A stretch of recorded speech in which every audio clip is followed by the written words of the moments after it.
ഏറെ വർഷങ്ങൾക്ക് മുമ്പ് വളരെയേറെ ഞാൻ ദുഃഖത്തോടെ നിങ്ങളെപ്പോലെ തന്നെ ഓർത്തിട്ടുണ്ട്.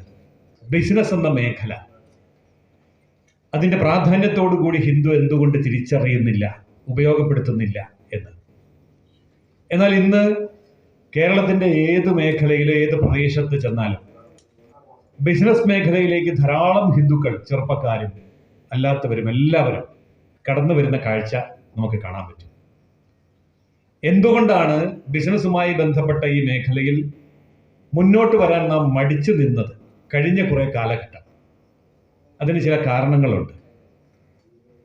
നമ്മുടെ ധർമ്മം, സനാതന ധർമ്മം പ്രാക്ടീസ് ചെയ്ത സമയത്തുണ്ടായ ചില അപാകതകളാണ് അതിന് കാരണം.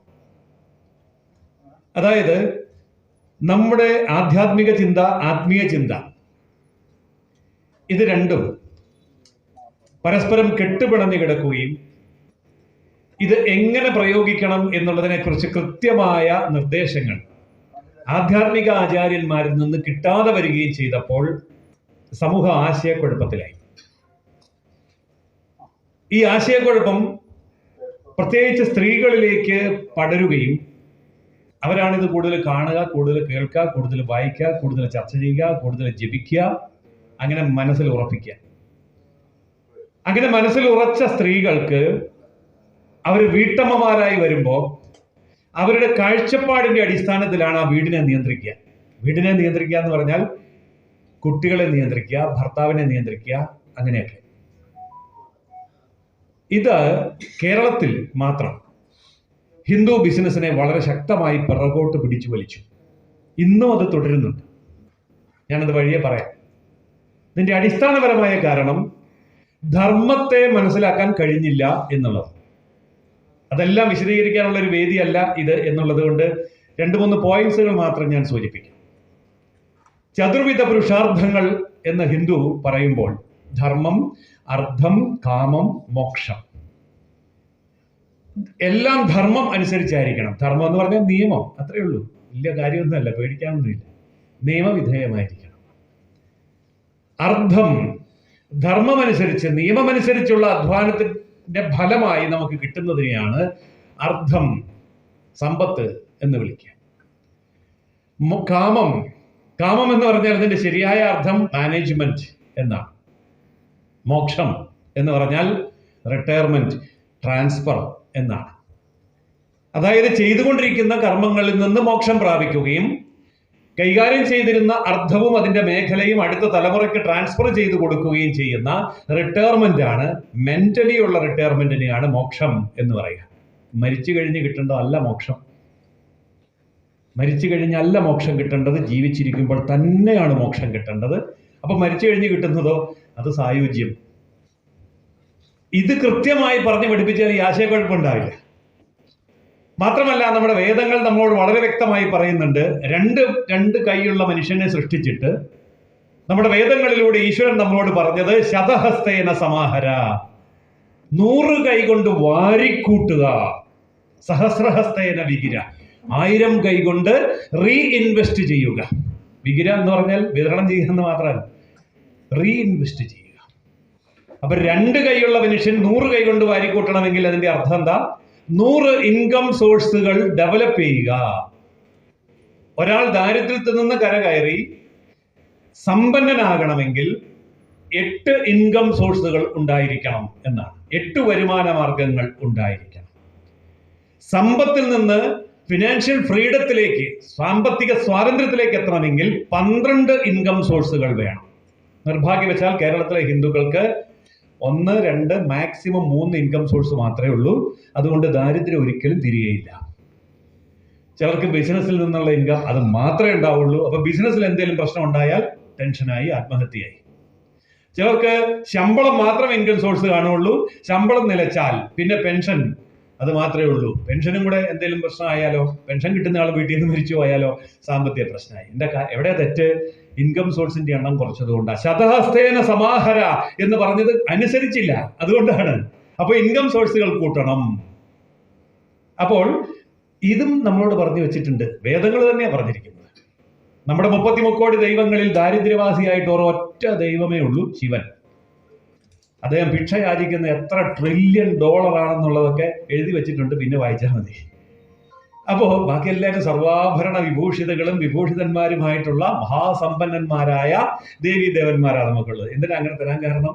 സമ്പത്തിന്റെ പ്രാധാന്യം. ചതുരാശ്രമങ്ങൾ നമുക്കുണ്ട്: ബ്രഹ്മചര്യം, ഗാർഹസ്ഥ്യം, വാനപ്രസ്ഥം, സന്യാസം. ഇതിൽ ഒരാശ്രമത്തിലുള്ള ആളാണ് മറ്റ് 3 ആശ്രമങ്ങളെ താങ്ങി നിർത്തേണ്ടത് സാമ്പത്തികമായി.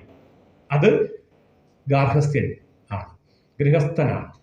ഇപ്പൊ ഗൃഹസ്ഥൻ സമ്പത്ത് ഉണ്ടാക്കി ബ്രഹ്മചാരിക്ക് സമ്പത്ത് കൊടുക്കണം, അവനെ പഠിപ്പിക്കണം.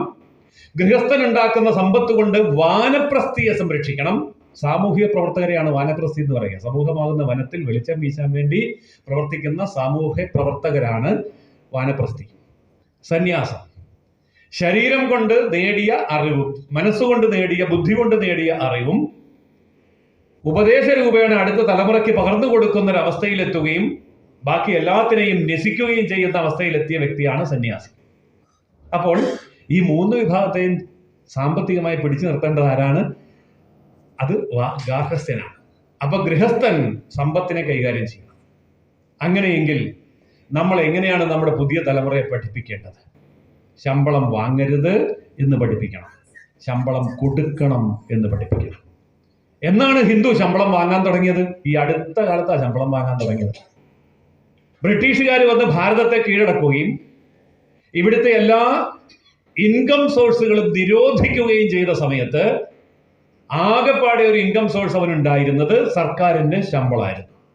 2-3 തലമുറ ശമ്പളം വാങ്ങിച്ച് പഠിച്ചപ്പോൾ അതെന്തോ കേമാണെന്ന് കരുതി. എന്നിട്ട് മക്കളെ പഠിപ്പിക്കാൻ തുടങ്ങി. നല്ലോണം പഠിക്കണം, നല്ല മാർക്ക് മേടിക്കണം, ഫുൾ A+ കിട്ടണം, ഫസ്റ്റ് റാങ്ക് കിട്ടണം. എന്തിനാണ്? നല്ല ജോലി കിട്ടാനാണ്. എന്തിനാ നല്ല ജോലി കിട്ടുന്നത്? നല്ല ജോലിയുള്ള ആളെ കല്യാണം കഴിക്കാനാണ്. എന്തിനാ നല്ല ജോലിയുള്ള ആളെ കല്യാണം കഴിക്കുന്നത്? നല്ല ശമ്പളം കിട്ടാൻ വേണ്ടിയാണ്. എന്തിനാ നല്ല ശമ്പളം കിട്ടുന്നത്? നല്ല വീട് വെക്കാൻ, നല്ല കാറ് വാങ്ങാൻ, നല്ല സ്കൂളിൽ കുട്ടികളെ പഠിപ്പിക്കാൻ. ഇത്രയൊക്കെ ഉള്ളൂ. ഇതാണ് ഹിന്ദുവിന്റെ ടീച്ചിങ്, വീടുകളിലുള്ള ടീച്ചിങ്. അപ്പോൾ എന്താണ് കാരണം? ശമ്പളം വാങ്ങരുത് എന്ന് പറയാനുള്ള ധൈര്യം. ശമ്പളം വാങ്ങരുത്, കൊടുക്കണം. നീ ശമ്പളം മേടിക്കാൻ വേണ്ടി കൈ മലർത്തിയല്ല നീട്ടേണ്ടത്, ശമ്പളം കൊടുക്കാൻ വേണ്ടി കൈ കമിഴ്ത്തി നീട്ടണം എന്ന് പഠിപ്പിക്കാൻ കഴിയുന്ന, എന്ന് പറയാൻ കഴിയുന്ന അമ്മമാരുണ്ടായാൽ അവിടെ രക്ഷപ്പെടും. അമ്മമാർക്ക് ബിസിനസ്സിൽ രക്ഷപ്പെടുത്താൻ പറ്റും. ഈ അടുത്ത കാലത്തുണ്ടായ സംഭവം നമ്മൾ ഓർക്കുന്നുണ്ടാകും. മുകേഷ് അംബാനിയും അനിൽ അംബാനിയും തമ്മിൽ കേസ് കളിച്ചു. സുപ്രീം കോടതി ചെന്നു. 1000-കണക്കിന്, 10,000-കണക്കിനല്ല, ലക്ഷക്കണക്കിന് കോടി രൂപയുടെ സ്വത്തിനെ സംബന്ധിച്ചുള്ള കേസ്. സുപ്രീം കോടതി പറഞ്ഞു, ഈ കേസ് കളിച്ചുകൊണ്ടിരുന്നാൽ നിങ്ങൾ തീർന്നു പോവുകയുള്ളൂ, ഉടനെയെങ്കിലും കേസ് തീരുകയില്ല. അതുകൊണ്ട് നിങ്ങളൊരു കാര്യം ചെയ്യും, മധ്യസ്ഥനെ കണ്ടുപിടിച്ചിട്ട് ഇത് തീരുമാനമാക്കി കോടതിയുടെ പുറത്ത് വെച്ച് ഒരു ഔട്ട് ഓഫ് കോർട്ട് സെറ്റിൽമെന്റ് ഉണ്ടാക്കാൻ പറഞ്ഞു. അവർ പ്രധാനമന്ത്രിയെ കണ്ടു, സാധിച്ചില്ല. പ്രസിഡന്റിനെ കണ്ടു, സാധിച്ചില്ല. ആധ്യാത്മിക ആചാര്യന്മാരെ പോയി കണ്ടു, സാധിച്ചില്ല. പത്രത്തിൽ വന്ന കാണില്ലല്ലോ, അതുകൊണ്ട് ഞാൻ വിശദീകരിക്കുന്നില്ല. അങ്ങനെ അവരൊക്കെ നോക്കിയിട്ടും സാധിച്ചില്ല. പിന്നെന്താ ചെയ്യുക? അന്താരാഷ്ട്ര മാധ്യമങ്ങളിൽ വരെ വാർത്ത വന്നു, അംബാനി കുടുംബം തകരുന്നു, റിലയൻസ് ഇൻഡസ്ട്രി ഇല്ലാതാകാൻ പോകുന്നു. കാരണം ജ്യേഷ്ഠനും അനുജനും തമ്മിൽ വഴക്കാണ്, കേസാണ്. അങ്ങനെ രാഷ്ട്രപതി തോറ്റെടുത്ത്, പ്രധാനമന്ത്രി തോറ്റെടുത്ത്, ആധ്യാത്മികാചാര്യന്മാർ തോറ്റെടുത്ത് ഇനി അടിച്ചു പിരിയല്ലാതെ മാർഗമില്ല എന്ന് ലോകം വിധി എഴുതിയപ്പോൾ ഒരാൾ പരിഹാരം ഉണ്ടാക്കി. ആ ആളിന്റെ പേരാണ് കോകില ബെൻ, 2 പേരുടെ അമ്മ. വിളിച്ചിരുത്തിയിട്ട് തീരുമാനം പറഞ്ഞു, ഇന്ന കമ്പനിയൊക്കെ നിനക്ക്, ഇന്ന കമ്പനിയൊക്കെ നിനക്ക്. ജ്യേഷ്ഠന് കിട്ടിയ കമ്പനിക്ക് വലിയ വരുമാനമൊന്നും ഇല്ലായിരുന്നു. വരുമാനമുള്ള കമ്പനി മുഴുവൻ അനിൽ അംബാനിക്ക് കിട്ടി. വരുമാനമില്ലാത്ത കമ്പനികൾ ഭൂരിപക്ഷവും ജ്യേഷ്ഠന് കിട്ടി. ഇപ്പൊ ജ്യേഷ്ഠൻ എങ്ങനെ നിൽക്കുന്നു, അനിയൻ എങ്ങനെ നിൽക്കുന്നു? കഴിഞ്ഞ ദിവസം പോലീസ് പിടിച്ച് അകത്തിടാതിരിക്കാൻ വേണ്ടി 740 കോടി ജ്യേഷ്ഠൻ ദാനം കൊടുത്തത് കൊണ്ടാണ് അനിൽ അംബാനി ഇപ്പോൾ വഴി ഇറങ്ങി നടക്കുന്നത്. കാരണം എന്താ? അപ്പോ അവിടെ അമ്മ ഇല്ലായിരുന്നെങ്കിലോ ഇന്ന് ഇതും ഉണ്ടാവുമായിരുന്നില്ല. അപ്പൊ അത്രയും പ്രാധാന്യമുണ്ട്. എന്താണ് ബിസിനസിന്റെ ഏറ്റവും വലിയ അസറ്റ് എന്ന് ചോദിച്ചാൽ, പൊതുസമൂഹം അംഗീകരിക്കാത്തതും ബിസിനസ്സിൽ വിജയിച്ചവര് അതെ എന്ന് പറയുകയും ചെയ്യുന്ന ഒരു കാര്യമുണ്ട്. നഷ്ടമാണ് ബിസിനസ്സിലെ ഏറ്റവും നല്ല നിക്ഷേപം. നഷ്ടം സഹിക്കാനുള്ള കഴിവ്, നഷ്ടത്തെ നേരിടാനും ഏറ്റെടുക്കാനുമുള്ള കഴിവ്, നഷ്ടത്തിലൂടെ കടന്ന് വിജയത്തിലേക്ക് പോകാൻ, ലാഭത്തിലേക്ക് പോകാനുള്ള നിശ്ചയദാർഢ്യമാണ് ബിസിനസ്സിലെ ഏറ്റവും വലിയ നിക്ഷേപം എന്ന് ഒരു ബിസിനസ് നടത്തിയ അനുഭവത്തിന്റെ അടിസ്ഥാനത്തിൽ എനിക്ക് പറയാൻ പറ്റും. നഷ്ടം വന്നിട്ടുണ്ട്, എനിക്ക് കോടികൾ നഷ്ടം വന്നിട്ടുണ്ട്. ആ സമയത്തൊക്കെ ഈ നഷ്ടത്തിൽ നിന്ന് എങ്ങനെ പഠിക്കാമെന്നാണ് ഞാൻ നോക്കിയത്. ആ പഠനമാണ് പിന്നെ അത് മുഴുവൻ തിരിച്ച് ഉണ്ടാക്കാൻ എന്നെ പഠിപ്പിച്ചത്.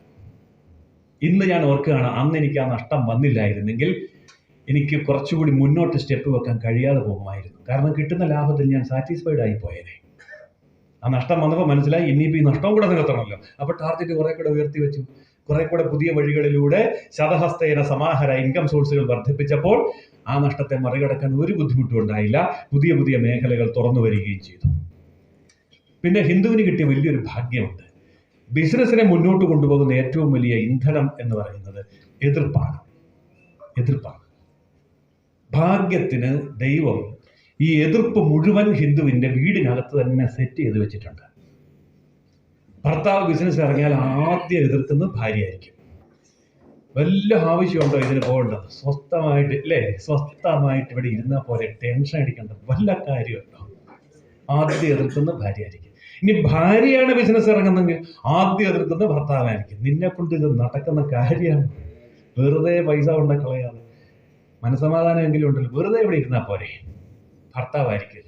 ഇനി മക്കളാണ് ഇറങ്ങുന്നതെങ്കിലോ ആദ്യം എതിർക്കുന്നത് അച്ഛനും അമ്മയായിരിക്കും. ഇനി അച്ഛനും അമ്മയാണ് എതിർക്കുന്നെങ്കിലോ ആദ്യം എതിർക്കുന്നത് മക്കളായിരിക്കും. ഈ വയസ്സനാം കാലത്ത് ഇതിന്റെ വല്ല ആവശ്യമുണ്ടോ, ഞങ്ങൾ കഞ്ഞിയൊക്കെ തരികയല്ലേ, ഇവിടെ ഇരുന്നാൽ പോലെ. അതായത് ദൈവം മനഃപൂർവ്വം ഹിന്ദുവിന് കൊടുത്തൊരു അനുഗ്രഹമാണ്. എല്ലാ എതിർപ്പുകളും വീടിനകത്ത് തന്നെ സെറ്റ് ചെയ്തു. അതുകൊണ്ടൊരു ഗുണമുള്ള എന്താണെന്നറിയാമോ? പുറത്തേക്ക് ഇറങ്ങുമ്പോൾ യൂണിയൻകാരുടെ എതിർപ്പ്, ബാങ്കുകാരുടെ എതിർപ്പ്, സർക്കാരിന്റെ എതിർപ്പ്, ശത്രുപക്ഷത്ത് നിൽക്കുന്ന മറ്റ് ബിസിനസ്സുകാരുടെ എതിർപ്പൊക്കെ വരുമ്പോൾ അവൻ ചിരിക്കും. ഇതിലും വലിയ എതിർപ്പ് വീട്ടിൽ നിന്ന് കണ്ടിട്ടാണ് പറഞ്ഞത്. എൻ്റെ ഭാര്യയുടെ എതിർപ്പിന്റെ അത്രയൊന്നും ഇല്ലല്ലോ, എൻ്റെ ഭർത്താവിന്റെ എതിർപ്പിന്റെ അത്ര ഇല്ലല്ലോ ഇത് എന്ന് തോന്നുന്നു. ഞാനിതൊക്കെ പറയുമ്പം നിങ്ങളുടെ മുഖത്തേക്ക് നോക്കുമ്പം എനിക്ക് കിട്ടുന്ന ഫീൽ എന്താണെന്നറിയോ? സത്യമാ സാറ് പറയുന്നത് ഞാൻ അനുഭവിച്ചതാണ്. കാരണം ഞാനിതൊക്കെ അനുഭവിച്ചതാണ്.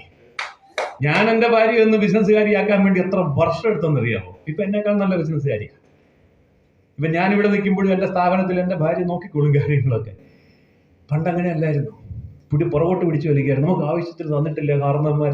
അത് ശരിയാ, ഒത്തിരി ഭൂസ്വത്തൊക്കെ ഉണ്ട്. എനിക്ക് 3 സംസ്ഥാനങ്ങളിലാണ് ഭൂമി കിടക്കുന്നത്. ഇപ്പൊ അത് പറഞ്ഞാൽ നാണക്കേടാ. അതിൻ്റെ കാട് വെട്ടിത്തെളിക്കാൻ കാശില്ല. അവിടെ കിടന്നോട്ടെ എന്ന് വെച്ചിരിക്കുക. കാരണം റബ്ബർ തോട്ട, റബ്ബറിൻ്റെ ഒക്കെ കാലം പോയി. ഞാൻ റബ്ബർ ബോർഡ് വൈസ് ചെയർമാനായിരുന്ന ആളാണ്. അതുകൊണ്ട് എല്ലാവരോടും പറഞ്ഞു റബ്ബർ വെക്കരുത്, റബ്ബറിൻ്റെ കാലം തീർന്നു എന്ന്. അപ്പോൾ ഒരു കാലം കഴിയുമ്പോൾ പെട്ടെന്ന് നമ്മൾ സ്വിച്ച് ഓവർ ചെയ്യണം.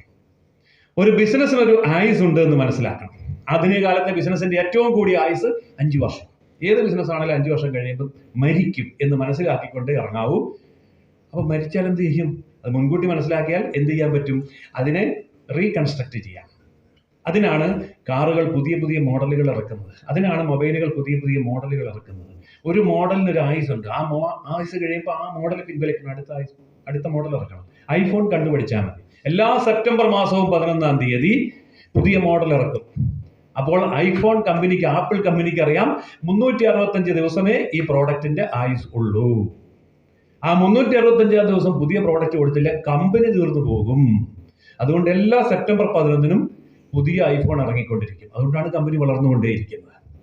അപ്പോൾ ബിസിനസിന്റെ മേഖലയിൽ വരുമ്പോൾ ഡിപ്പെൻഡ് ചെയ്യരുത്. ഒരു മോഡലിനെയും ഒരു പ്രോഡക്റ്റിനെയും ഒരു ബിസിനസ്സിനെയും ഡിപ്പെൻഡ് ചെയ്യാതെ പുതിയ പുതിയ മേഖലകളിലേക്ക് പുതുമകളിലൂടെ കടന്നു പോകാൻ നമുക്ക് കഴിയുമെങ്കിൽ നമ്മുടെ ബിസിനസ് വളരും. വലിയ വിഷയമാണ്, ഞാൻ കൂടുതൽ സമയം എടുക്കുന്നില്ല. ഇത് അങ്ങനെ ഒരു സദസ്സല്ല, ഒരു ബിസിനസ് ക്ലാസ് അല്ലല്ലോ. ഏതായാലും എനിക്ക് നിങ്ങളോട് പറയാനുള്ള ഒരു കാര്യം, പാഷനേറ്റ് ആയിരിക്കുക എന്നുള്ള. ഏത് ബിസിനസ്സിൽ ഇറങ്ങുമ്പോഴും നമ്മളതൊരു പാഷനേറ്റ് ആയിട്ട് ചെയ്യുക. ഒരിക്കലും അതൊരു ജോലിയായിട്ട് എടുക്കരുത്. ഏഷ്യാനെറ്റിലൊരു ഇന്റർവ്യൂ ഞാൻ കാണുമായിരുന്നു, നിങ്ങളും കണ്ടിട്ടുണ്ടാവും. സിനിമയിൽ വന്ന് 55-ാമത്തെ വർഷം തികഞ്ഞ കമലഹാസനെ സിനിമയിൽ വന്ന് 25 വർഷം തികഞ്ഞ ഒരു മലയാള നടൻ ഇന്റർവ്യൂ ചെയ്യാം. അപ്പൊ ഈ മലയാള നടൻ പറഞ്ഞു, ഞാൻ വന്നിട്ട് 25 വർഷമായി, ഞാൻ ഏതാണ്ട് മടുത്തു, ഇപ്പോ പഴയത് ആവേശമൊന്നും എനിക്കില്ല.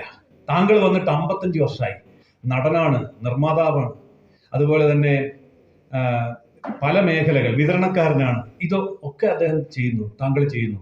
55 വർഷമായിട്ട് മടുക്കാത്തതിന്റെ രഹസ്യം ഒന്ന് പറയാമോ? കമലഹാസനോട് ചോദിച്ചു. അപ്പോ കമലഹാസൻ പറഞ്ഞ മറുപടി ഇതാണ്: കഴിഞ്ഞ 55 വർഷമായി ഒരു ദിവസം പോലും ഞാൻ ജോലി ചെയ്തിട്ടില്ല. ഒരു ദിവസവും ഞാൻ ജോലി ചെയ്തിട്ടില്ല. അതാണ് വിജയ രഹസ്യം. ജോലി ചെയ്യാതെ പിന്നെ എങ്ങനെയാണ്?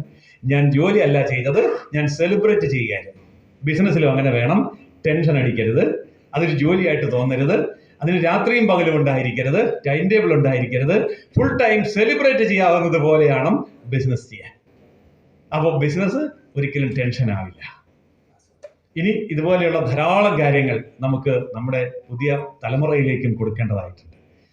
ഞാൻ ഈ അടുത്ത ദിവസം 2-ാം തീയതി ഇടുക്കി ജില്ല തൊടുപുഴയിൽ 100 തിരഞ്ഞെടുക്കപ്പെട്ട ബിസിനസ്സുകാരുടെ മക്കൾക്ക് വേണ്ടി ഒരു ക്ലാസ് എടുക്കുന്നുണ്ട്. ഒരു ഫുൾ ഡേ ക്ലാസ്സാണ്.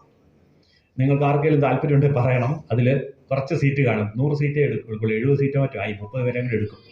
ആ പ്രോഗ്രാം ഇതാണ്: 2-3 തലമുറയായി ബിസിനസ് ചെയ്യുന്ന ബിസിനസ് ഫാമിലിയിലെ പുതിയ തലമുറ, 15 വയസ്സ് മുതൽ 25 വയസ്സ് വരെയുള്ളവർക്ക് വേണ്ടി മാത്രമുള്ള ക്ലാസ്സാണ്. അതിൽ ഫാമിലി ബിസിനസ് എങ്ങനെ മുന്നോട്ട് കൊണ്ടുപോകണം എന്നൊരൊറ്റ വിഷയം രാവിലെ 10 മുതൽ വൈകിട്ട് 5 മണി വരെ ഈ കുട്ടികൾക്ക് വേണ്ടി ചെയ്യുന്നുണ്ട്. അപ്പോൾ അവിടെ ഇത് കൊടുത്തില്ല എന്നുള്ള കുഴപ്പം എന്താണെന്നറിയോ?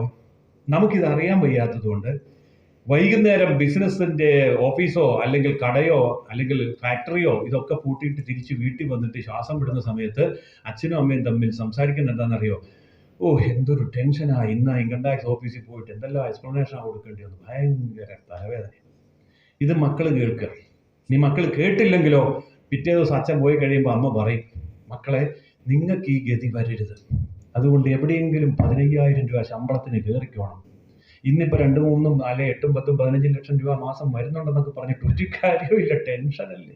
മറ്റാണ് ഒരു ബുദ്ധിമുട്ടില്ലല്ലോ, 15,000 രൂപ ശമ്പളം കിട്ടുമല്ലോ. നേരത്തെ ഇവിടെ ഒരാളുടെ പേര് പറഞ്ഞു. ഈ നഗരത്തിൽ നിന്ന് അദ്ദേഹത്തിനെ കുറിച്ച് ഒരു ഫുൾ പേജ് ഒരു സപ്ലിമെന്റ് ഒരിക്കൽ വന്നത് ഞാൻ ഓർക്കുന്നു. അതിവിടെ പറഞ്ഞു നിർത്താം. അപ്പോൾ ആ സപ്ലിമെന്റ് ഇതായിരുന്നു. അതിൽ അദ്ദേഹം പറഞ്ഞ ഒരു ജീവിതാനുഭവമാണ്. അദ്ദേഹത്തിന് കല്യാണപ്രായമായി കല്യാണം നടക്കുന്നില്ല. കല്യാണം നടക്കാതെ വന്നപ്പോൾ ഇദ്ദേഹം സമുദായത്തിലധികം ആൾക്കാരില്ല, ചെറിയ സമുദായം, ആരെങ്കിലും ഒന്ന് കിട്ടിയാൽ മതി എന്നിങ്ങനെ അന്വേഷിച്ച് അവസാനം സ്വന്തം ബന്ധത്തിൽപ്പെട്ട വികലാംഗയായ ഒരു സ്ത്രീയെ വിവാഹം കഴിച്ചേക്കാമെന്ന് വെച്ചു. ഗതികേടാ. കല്യാണത്തിൽ ചെന്നു. കല്യാണത്തിൽ പോകുന്നതിന് മുമ്പ് ഇദ്ദേഹത്തിന് വേറൊരു കല്യാണക്കുറി കിട്ടി. അത് വേറെ ആരുടെയല്ല, സ്വന്തം കടയിൽ കണക്കെഴുതുന്ന അക്കൗണ്ടന്റിന്റെ. അപ്പൊ അക്കൗണ്ടന്റിന്റെ ഇദ്ദേഹത്തിന് കല്യാണം കഴിഞ്ഞിട്ടാണ്. ഇദ്ദേഹത്തിന് കല്യാണം എല്ലാം കഴിഞ്ഞ് 1 വർഷം കൂടെ കഴിഞ്ഞപ്പോൾ കല്യാണക്കുറി കിട്ടി. സ്വന്തം കടയിൽ കണക്കെഴുതുന്ന അക്കൗണ്ടന്റിന്റെ കല്യാണക്കുറി കിട്ടി. എന്നിട്ട് അവർ വന്ന് വിളിച്ചു, നിങ്ങൾ 2 പേരും വരണം, അനുഗ്രഹിക്കണം എന്നെല്ലാം പറഞ്ഞു. ഭാര്യയും ഭർത്താവും കൂടി ഇവർ പോയി. ഈ പറഞ്ഞ വലിയ ബിസിനസ്സുകാരൻ പോയി. അവിടെ ചെന്നപ്പോൾ ഇദ്ദേഹം വേദിയിലേക്ക് നോക്കിയപ്പോൾ ഞെട്ടിപ്പോയി. അക്കൗണ്ടന്റിന്റെ വധുവായിട്ട് വന്നിരിക്കുന്നത് പണ്ട് ഞാൻ കാണാൻ പോയ ഒരു പെണ്ണാണ്. ഈ ഉടമസ്ഥൻ മുതലാളി കാണാൻ പോയ പെണ്ണാണ്. അപ്പൊ ഇദ്ദേഹത്തിന് വന്ന്, അന്ന് ഞാൻ ചെന്നപ്പോൾ വേണ്ടാന്ന് പറഞ്ഞു, ഇന്നിപ്പോ എന്റെ കടയിൽ കണക്കെഴുതുന്ന ആളുടെ ഭാര്യയാകാൻ ഞാൻ കുട്ടി തയ്യാറാണ്. ഇതിന്റെ രഹസ്യം എന്താണ്? ഇതൊന്നും അറിയാൻ വേണ്ടി അദ്ദേഹം ഇങ്ങനെ അന്വേഷിക്കുമ്പോൾ ഇദ്ദേഹത്തിന്റെ കല്യാണം നടത്തിയ ബ്രോക്കർ അവിടെയുണ്ട്. അപ്പോൾ ഇയാൾ ചോദിച്ചു, നിങ്ങൾക്ക് ഇവരെ പരിചയമുണ്ടോ? ഈ ബ്രോക്കർ പറഞ്ഞു, പരിചയമുണ്ടോന്നോ? ഞാനാണ് ഈ കല്യാണം നടത്തുന്നത്. അങ്ങനെയാണോ? എന്നാ ഇരിക്കും, ഒരു കാര്യം ചോദിക്കാനുണ്ട്. ഇവരാണ് പണ്ട് ഞാൻ ഇവരുടെ വീട്ടിലാണ് പണ്ട് പെണ്ണ് കാണാൻ പോയത്. അന്ന് ഇവരെന്നെ വേണ്ടാന്ന് പറഞ്ഞു. ഇന്ന് എൻ്റെ കടയിൽ കണക്കെഴുതുന്നയാളിനെ അതേ പെണ്ണ് കല്യാണം കഴിക്കുന്നു. അതിൻ്റെ കാര്യം എന്നാ ഒന്ന് ചോദിച്ച് പറയാമെന്ന് ചോദിച്ചു. അപ്പൊ അദ്ദേഹം പറഞ്ഞു, ചോദിക്കൊന്നും വേണ്ട, കാര്യം എനിക്കറിയാം. സംഗതി ഇത്രയേ ഉള്ളൂ. ആ പെണ്ണിന്റെ അച്ഛൻ പറഞ്ഞത്, നിങ്ങളെ കല്യാണം കഴിച്ചാൽ ബിസിനസ്സുകാരനല്ലേ എപ്പോഴാ പൊട്ടി പൊളിഞ്ഞു പോകുന്നതെന്ന് അറിയത്തില്ലല്ലോ. ഇവനാകുമ്പോൾ മാസം കൃത്യമായിട്ട് ശമ്പളം ഉണ്ടല്ലോ. ഇതാണ് നമ്മുടെ മൈൻഡ് സെറ്റ്, മലയാളി ഹിന്ദുവിന്റെ മൈൻഡ് സെറ്റ്. അതുകൊണ്ട് ബിസിനസിന്റെ ആ ഒരു പ്രാധാന്യം തിരിച്ചറിയാൻ ഈ ഒരൊറ്റ ഉദാഹരണം മതി. തൃശ്ശൂരിലെ തന്നെ ഉദാഹരണം ഞാൻ പറഞ്ഞത്. ആളിനെ മനസ്സിലായല്ലോ, പേര് പറയുന്ന മോശമല്ലേ എന്നർത്ഥം. ഇന്ന് അദ്ദേഹം എവിടെ നിൽക്കുന്നു, അക്കൗണ്ടന്റ് എവിടെ നിൽക്കുന്നു എന്ന് നമ്മൾ ഗവേഷണം ചെയ്ത് കണ്ടുപിടിക്കണം. ബിസിനസിനെ കുറിച്ചുള്ള നമ്മുടെ കാഴ്ചപ്പാട് നമ്മുടെ വേദങ്ങൾക്കനുസരിച്ച്, നമ്മുടെ ധർമ്മത്തിനനുസരിച്ച്, നമ്മുടെ ഈശ്വരിമാർക്കും അനുസരിച്ച് മനസ്സിലാക്കിയെടുക്കാൻ നമുക്ക് സാധിച്ചാൽ തീർച്ചയായും അടുത്ത 15 വർഷത്തിനുള്ളിൽ ലോകത്തിന്റെ 1-ാം സ്ഥാനത്തേക്ക് വരാൻ പോകുന്ന ഭാരതത്തിന്റെ 1-ാം സ്ഥാനത്ത് എൻ്റെ കുടുംബം ഉണ്ടായിരിക്കണമെന്ന തീരുമാനമെടുക്കാൻ നമുക്ക് സാധിച്ചാൽ അത് സാധിച്ചിരിക്കും, അത് നടന്നിരിക്കും.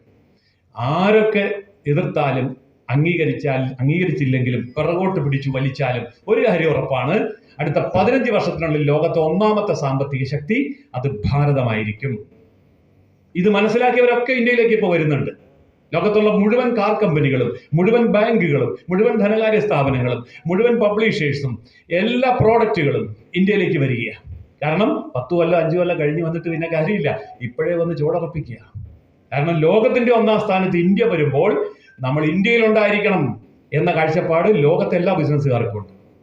അങ്ങനെയെങ്കിൽ നമ്മളൊരു കാര്യം ചിന്തിക്കുക, അടുത്ത 15 വർഷത്തിനുള്ളിൽ ലോകത്തിന്റെ 1ാം സ്ഥാനത്തെ സാമ്പത്തിക രംഗത്ത്, വ്യാപാര രംഗത്ത്, വാണിജ്യ രംഗത്ത് ഭാരതം കടന്നു കയറുമ്പോൾ അതിന്റെ 1ാമത്തെ നിരയിൽ എൻ്റെ കുടുംബം ഉണ്ടായിരിക്കണ്ടേ?